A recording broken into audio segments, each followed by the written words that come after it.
Olá, meu nome é Fabiano Timbó, bem-vindos ao canal Diário de Literatura e hoje a gente vai fazer alguns breves comentários sobre esta obra, O Amor nos Tempos do Cólera. Vamos lá.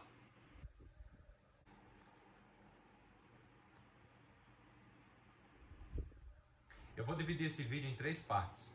A primeira parte eu vou falar do capítulo inicial, para dar um gostinho na coisa. E quem não quiser ver essa primeira parte, eu sugiro que pule pelo menos 1 minuto e meio ou 2 minutos. A segunda parte eu vou fazer um resumo do restante da obra. E na terceira parte eu vou fazer alguns comentários. A primeira parte. O livro começa com a morte de um cadeirante da ilha onde eles moram, do local, da localidade onde eles moram. E esse cadeirante, ele é fotógrafo da cidade e tem um passado assim que ninguém conhece direito, e como ele tira a própria vida, ele deixa uma carta para o seu grande amigo, que é o médico da cidade, Dr. Juvenal Urbino, para que o Juvenal Urbino, depois de decretada a morte, saiba mais ou menos sobre o passado que toda a população desconhece. E essa carta acaba fazendo com que o Dr. Juvenal Urbino perceba que não vai ser eterno, que ele também pode morrer, que ele pode morrer a qualquer momento. Inclusive, ele até pensa que ele é idoso, tem mais de 80 anos, e ele sente que é como se existisse um fio que levantasse ele, que segurasse ele, um fio único e que o mantém vivo. E se por algum motivo esse fio for cortado, ele morreria a qualquer momento. Então só existe esse fiozinho. E o Dr. Juvenal, ele é casado com Fermina Daza. Fermina é uma esposa dedicada à casa, à família, ao marido. Ela não tem uma formação universitária, mas está sempre presente ali na vida do marido, apesar de ser 11 anos mais nova. Então ela tem ajudado o marido nas tarefas diárias, né? O marido já é médico aposentado e ele sente o peso da idade muito mais do que ela, né? Ele já tem mais de 80 e ela está ainda na casa dos 60, por aí, 69, digamos, né? 69, 70 anos. E apesar de ambos serem idosos, ela parece ter tanto mais força de caráter, de fala, de opinião, como também é essa esposa que o ajuda a se vestir, enfim, fazer necessidades, os dentes, a dentadura, o que for. Ela é quem dá um suporte maior a esse marido. O Dr. Juvenal Urbino, ele passou uma época grande investindo num único animal ao qual essa Fermina trouxe dezenas para o convívio familiar, que foi um papagaio. Quando ele viu que o papagaio tinha futuro, ou seja, que o papagaio tinha essa capacidade de falar, de expressar, ele resolveu se dedicar fielmente a esse papagaio, de forma que o papagaio falava 3 línguas. E ele tinha um repertório tão grande em francês, em latim, em espanhol, ele tinha que parecia até que o papagaio de fato falava. E num determinado momento esse papagaio foge, né? O pessoal esquece de aparar as asas e ele desaparece, passa um dia desaparecido. Só que num determinado momento os bombeiros são acionados, porque ele é visto num determinado descampado, assim, próximo de uma casa da família, mas os bombeiros não têm sucesso. E num determinado momento, num determinado dia, o Dr. Juvenal olha pela janela ao lado e vê o papagaio, digamos assim, dando sopa ali numa mangueira. Então ele avalia a situação e percebe que ele não está tão alto na mangueira. Então ele resolve colocar uma escada na mangueira e ele promete a ele mesmo que vai subir ali só um pouquinho na escada para estender a mão e pegar o dito papagaio. E aí o que acontece? Ele arruma a escada, ele dá um passo, estende a mão, não consegue, ele dá o segundo passo, ele estende a mão, o papagaio vai um pouco para a direita, ou vai um pouco para a lateral, ele resolve dar um segundo passo, já fica bastante distante do chão, e o papagaio dá umas respostas a ele, nada de vir para o braço dele, ele vai fazer menção de dar um quarto passo, a escada desloca-se da mangueira e ele cai para trás. Na hora que ele está caindo, ele diz: valha-me Nossa Senhora, não vai dar tempo nem de me despedir. E cai para trás e recebe uma pancada muito forte. Fermina chega correndo, ele, naquele afã, ele faz uma careta de dor e antes dele morrer, ele diz a Fermina que a ama do fundo do coração e morre fazendo careta. E, enfim, né, ocorre essa morte, tem o enterro, o velório, e durante esse velório aparece um estranho ao leitor. E esse estranho, ele acompanha ali tudo que pode, no velório, tudo. As pessoas que estão dentro da casa, na primeira noite, né, vão ajudar a viúva a se recuperar e etc. Mas quando essas pessoas finalmente saem, que a viúva vai chorar, que ela fecha todas as portas, ela se vira para o interior da sua própria casa e se depara com aquele estranho que, de repente, de uma hora para outra, na vida do leitor, diz assim: te amo, você foi sempre a mulher da minha vida, quero ficar com você. E ela pega esse cidadão e joga aí para fora e me respeite, sou uma mulher casada, e termina o primeiro capítulo. A segunda parte eu vou tentar resumir todo o livro. E esse estranho ao leitor se chama Florentino Ariza. Ele é estranho ao leitor, mas é familiar a Fermina Daza. Foi um romance que teve com ela na juventude.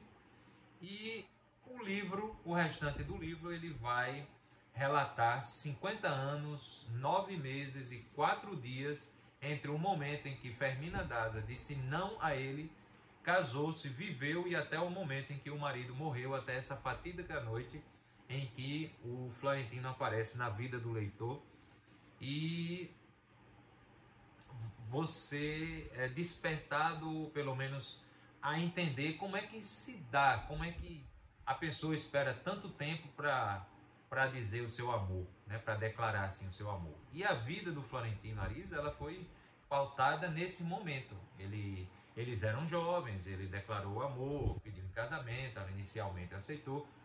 O pai afastou os dois, né, fez uma viagem, ela vai para a viagem, se corresponde com ele, volta, mas aí quando ela volta, ela percebe nela mesma a grande burrada que ela ia fazer e diz não ao Florentino Ariza.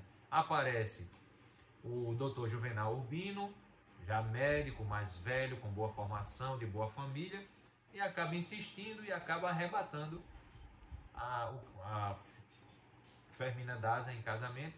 E aí a sequência vai mostrando como o Florentino vai lidando com as situações, vai fazendo investimentos para que no futuro esse casamento idealizado com essa mulher casada dê certo.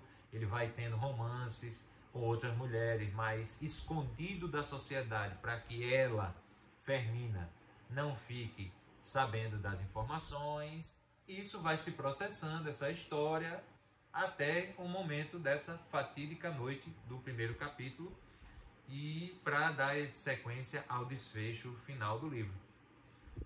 E o desfecho final, eu não vou falar, vocês precisam ler para ter assim a noção, mas é um final assim fantástico, né? Esse marido morre desde o começo, mas a todo momento ele está presente na história. E no final, o Florentino, ele consegue ter acesso, digamos assim, a esse coração embrutecido dessa mulher tão enérgica, tão bruta, e que aos poucos ela vai cedendo a essa convicção desse amor da juventude. Bom, quem está esperando uma história melódica de amor romântico e, enfim, por causa do título, né, O Amor nos Tempos de Cólera, pode tirar o cavalinho da chuva, porque não é uma história de amor idealizada assim, do herói, do super-herói, não. É um amor, sim, que é idealizado por um dos personagens, que é o Florentino Ariza, na juventude. Ele mantém esse ideal, persegue essa ideia durante toda a vida, faz os seus investimentos, mas é um personagem como eu, como você, um personagem real, que trabalha, que tem seus problemas, que tem suas dificuldades. E o mais legal é que as cenas, tanto com o Florentino, como com o Juvenal Urbino, como a Fermina Daza, são cenas em que esse grande escritor, Gabriel, ele vai fazendo com que você vá passando nessa história e você vá rindo, você não se dá conta das 432 páginas que está lendo, você você não vê o tempo passar, a história é realmente fantástica. Duas coisas que ficaram bastante marcantes nesse livro é essa estrutura narrativa. Você imagine um time de futebol que está em perfeita harmonia, onde os jogadores vão tocando bola sem errar os toques, os passes de bola. Toca para cá, volta para cá, avança para lá, retorna para cá. Então, ele vai escrevendo os capítulos e as peripécias vão acontecendo, as situações, e você simplesmente é tão bem feito que você não nota às vezes essa passagem, ou seja, de um parágrafo para outro a coisa está tão casada, tão bem feita, que a história muda completamente e você não sente, você já está querendo ver um outro desfecho daquela cena. Então eu diria que esse livro é como se fosse um filme. Ele vai se passando de cena a cena até os 50 anos, 9 meses e 4 dias de espera. E são cenas, algumas são tristes, outras são extremamente divertidas. E essa estrutura narrativa, ou seja, ele vai... É um livro que não tem muitos capítulos, e eu acho até, a impressão que dá ao final da leitura, é que se ele possuísse capítulos, esses capítulos em demasia iriam até atrapalhar essa estrutura narrativa, né, de passagem tão bem elaborada, tão bem pensada de um parágrafo para o outro. O marido morre e o Florentino Ariza então resolve mandar umas cartas para Fermina. Ela está ainda consternada com a morte do marido e a primeira carta ela responde de forma assim, muito agressiva, muito irônica. E no final desse parágrafo, eu vou ler o final do parágrafo e o início do outro para tentar mostrar essa maravilhosa estrutura narrativa, essa quebra. O parágrafo de cima. Então, sentou no gabinete do marido morto e escreveu a Florentino Ariza uma carta de 3 páginas irracionais, tão carregadas de injúrias e de provocações infames, que lhe deixaram um alívio de ter cometido em sã consciência o ato mais indigno da sua longa vida.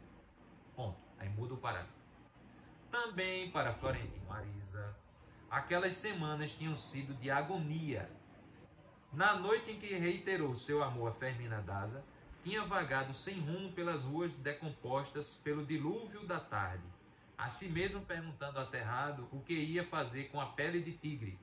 Ou seja, você vê que em um parágrafo está falando da carta, no outro já fala do Florentino, e isso é durante toda a leitura.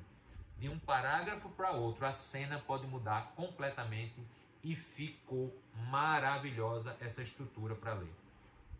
O autor tenta nos mostrar um pouco desse preconceito que a sociedade tem no final do livro. Ele coloca o seguinte, uma das frases: nós, homens, somos uns pobres criados dos preconceitos. E no final ele faz com que o Florentino Ariza ele tenha um relacionamento com a garota de 14 anos. Apesar de parecer muito estranho, mas não havia a leviandade, ou seja, a pedofilia de fazer e deixar para lá, abusar daquela criança. Não, aqui no Nordeste, a gente viu num passado, não na atualidade, né, pessoas de boa índole, em que iam à casa das famílias pedir permissão aos pais, para que os pais permitissem de bom grado que aquela criança, geralmente a mulher, de 12, 13, 14 anos, casasse com um rapaz de 20, 18 anos. E a família permitia tranquilamente, num passado do Nordeste brasileiro. E esse casamento se mantinha por 20, 30, 40 anos. Então eu acredito que quando o Gabriel colocou essa parte, ele estava tentando, né, despertar o nosso olhar para esse preconceito, mas ele não colocou atos levianos pela parte do Florentino. E é uma coisa que pode chocar muita gente, mas que eu não vi, levando em consideração a história do brasileiro nordestino, muita coisa diferente da nossa realidade do século passado. O Gabriel Garcia Marques também é aclamado como escritor do realismo fantástico, né, a sua obra marcante, entre todas, que para mim parece que estão sendo todas marcantes. 100 Anos de Solidão, irei ler em breve, com muito prazer, não conheço, mas sendo um autor do realismo fantástico. Porém, nessa obra aqui, eu não vi nada de realismo fantástico, eu vi realismo. Uma coisa real, um amor que é idealizado, mas nenhum fenômeno paranormal, nenhuma situação além daquela que eu mesmo, como ser humano real, poderia viver na vida real. Relacionamentos, assim, alguns mais fortes, outros mais volúveis. Não vi nenhuma exuberância, enfim. É uma história que eu diria que faz parte do real atual. E não uma coisa fantástica fora do padrão. Infelizmente, eu só li esse livro e um outro livro que ele explora também a velhice, que é Memória das Minhas Putas, né? Enfim, que ele também explora um outro personagem idoso e ele faz assim, da idade avançada, ele mostra um painel assim fantástico, mas muito mais no outro livro do que nesse livro, né? Os personagens são idosos, mas o foco dele é lembrar a velhice, mas não é a velhice, e sim o amor presente na velhice. Ou seja, se você tem um livro chamado A Mulher de 30 Anos, onde o autor, Balzac, faz um apelo para que você veja que a mulher de 30 anos ela pode sim amar intensamente pela primeira vez, o Gabriel Garcia Marques coloca nesse livro que pessoas com muito mais anos, até na idade avançada, acima de todos os preconceitos, podem sim amar verdadeiramente um ao outro. Pode haver um despertar do amor, porque afinal de contas a mente ela não envelhece, o que envelhece é o corpo. Enfim, você que está acompanhando alguns vídeos nesse meu diário de leitura, de literatura, espero que você tenha gostado, sugira mais títulos e recomendo esse livro para todas as pessoas que querem rir e querem saber um pouco da velhice. Não há nada de medicina, apesar do personagem ser médico, mas não há nada de medicina. O ponto de vista não é o do médico, portanto, não há uma explicação explícita sobre a realidade ao olhar desse médico. Pelo contrário, parece ser do Florentino muito mais e da Fermina Arisa, que é o grande casal, e está recomendadíssimo. E é isso aí. Eu espero que você leia também e um abraço, até a próxima leitura.